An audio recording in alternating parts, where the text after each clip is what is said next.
Welcome to Kenton's videos. Enjoy the video. You will start by preparing both sides, Loki for logs and Homekit for devices. Install Loki too. X and Promtail. Make sure they can reach each other on the network.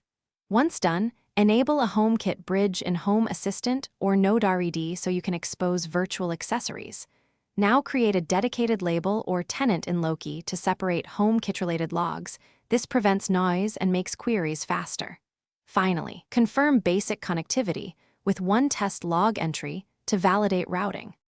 Next, you ingest and transform the data so HomeKit can use it.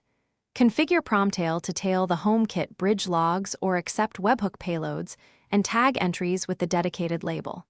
Then build a Loki pipeline stage to parse JSON, normalize timestamps, and extract device ID and state fields.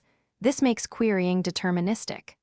After parsing, map those fields to HomeKit accessory characteristics or automation triggers in your bridge. This step turns raw logs into meaningful HomeKit events and states. Finally, expose virtual accessories from your HomeKit bridge using the mapped fields so they appear as actual devices.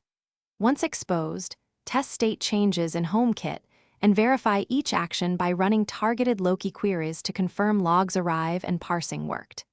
If something fails, make sure labels and tenant settings match, timestamps are parsed correctly, and there are no network or authentication errors. You can also replay a single parsed log to validate the pipeline.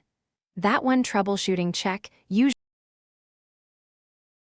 Thanks for watching. Consider subscribing if we helped you.